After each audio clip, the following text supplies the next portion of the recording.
بچین لاپەڕەکانی قورئان هەڵدەینەوە تەماشاکەین خوای پەروەردگار ڕوومان تێدەکا بە هەمومان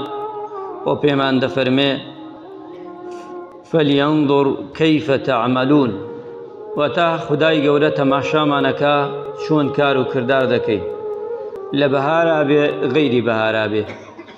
واتە هەموو کات و ساتێک پەروەردگار تەماشای بەندەکانی دەکا هەر کردارێک دەکەن دوو شایەتشی بۆ داناون ئەچین بۆ هەرکوێ شایەتەکانمان لەگەڵا بۆی بیخەمە یادتان و یادی خۆم ئێمە دوو شایەتمان لەگەڵایە لە هەرکوێ هەڵدەستین دانیشین دەخەوین دەڕۆین ئەیستین هەمووی ئەم دوو شایەتیە شایەتیمان بۆ دەدەن لە قیامەتشدا دێن ئەم دوو شایەتە ڕائەوەستن شایەتیمان لەسەر ئەدەن ئەگەر ڕاستمان فەرموو ئەڵێن ڕاستیان کرد ئەگەر ڕاستمان نەوت پێمان ئەڵێن خوایە گیان وا نەبوو ئاوایە ئەم دوو شایەتەش مەلایکەیە یەکێکیان لای ڕاستمان شایەتی هەموو کردەوە جوانەکان دەنووسێ بۆت تەسلیمی پەروەردگارەکە کاتێ وەفات کاتێ ئەجەلت دێ قەفات ئەبێ وە کردەوە خراپەکانش لای چەپت مەلایکەی دووەم کردەوەکانم بۆ کەو دەکاتەوە بۆیە خوای متعال جەلە جەلالو لەیرا دەفەرمێت تەماشا دەکەین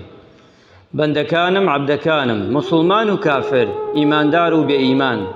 هەمووی ئەمەی پێیە ئەم دوو شایەتەی لەگەڵایە ئەبی سەعیدی خودری ڕەزا و ڕەحمەتی خوای لێبێ ئەفەرمێ دەربارەی بەهار پێغەمبەری نازدار صلی الله عليه وسلم فەرمووی ئەخاف ما ئەخاف عەلەیکم ئەترسم ئەم حەدیسەش وەک حەدیسەکانی تر چۆن پێغەمبەری خوا ڕامان دەچەڵەکێنێ ئاگادارمانەکاتەوە ئەترسم پێغەمبەری نازدارە فەرمێ لەوەی کەوا بەسەر ئومەتەکەما بێم ئەوەی چی کەما ما یەخرج الله عەلەیکم من زەهرەتی الدنیا کاتێ دنیا سەوز دەبێ کاتێ دنیا خۆش دەبێ کاتێ ئینسانەکان سەحەتیان چاکە کاتێ ژیانیان باشە کاتێ مناڵیان ساغە کاتێ سیارەیان هەیە کاتێ ماڵیان باشە کاتێ قەسریان هەیە کاتێ دنیایان بۆ سەوزەکەم هەموو شتێک لە بەردەستیانایە پێغەمبەری خوا ئەفەرمێ صلی الله عليه وسلم لەو کاتە ئەترسم فەرموویانەی پێغەمبەری خوا صلی الله عليه وسلم وما زهرة الدنيا مەبەستە چییە زەهرەتی جوانی دنیا پێغەمبەری خوا فەرمووی عەلەیهی الصلاة وەسەلام بەرەکات الأرض زەهرة الدنيا واتە بەرەکەتی سەر زەویە کە من بەخوای پەروەردگار بەرەکەتی سەر زەوی دێنێتە سەر زەوی ئەو کاتە بە هەموویەوە بە هەمووی کە باسمان کرد ئێستا لەو کاتەدا ئەترسم ئومەتەکەم قەدری نەگرن لە باتیەوەی لە چاکا بەکاری بێنن لە خراپە بەکاری دێنن ئەوە خراپە بێ ئومەتەکەم ئاگای لێ بێ لەو کاتەدا ئاگایان لەوە بێ کابرایە هەستاوە پرسیارێکی کرد لە پێغەمبەری نازدار صلی الله عليه وسلم فرمووی هل يأتي قال يا رسول الله صلى الله عليه وسلم وهل يأتي الخير بالشر آية خير أي پیغمبری خوا خيرێک بێ بە شەڕێ ئەبێ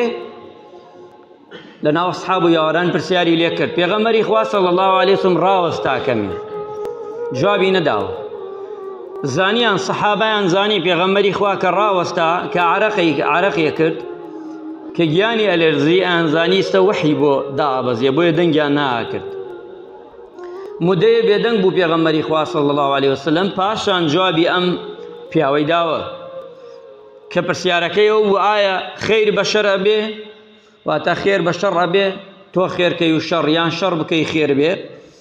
ئەمش فەرمووی لا یەئتی پێغەمبەری خوا لا یەئتی الخەیر ئیلا بالخەیر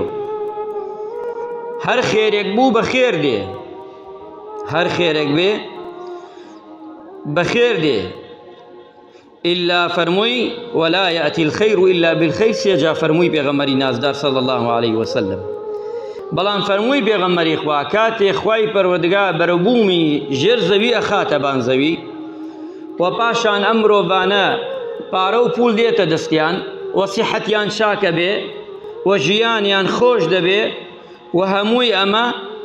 إن هذا المال خضرة حلوة ئەمجا پێغەمبەری خوا فەرمووی ئەم ماڵە کە دێتە دەستیان ئەمە هەمووی بە بەرەکەتی سەرزەویشەوە پێغەمبەری خوا صلی الله علیه وسلم فەرمووی ئەمە ئەوەیە لەزەتێکە لە دنیادا. چۆن ئێمە ئێستا دوو لە ڕوو جەنابتان تەشبیهی ئەوەی کرد پێغەمبەری خوا کە جەنابتان گوێی لێمانە و ئەوەیشی گوێی لێمان دەبێ. فەرمووی وەک ئەوەیە چێشتێکی خۆش ئینسانێ زۆر برسیەتی،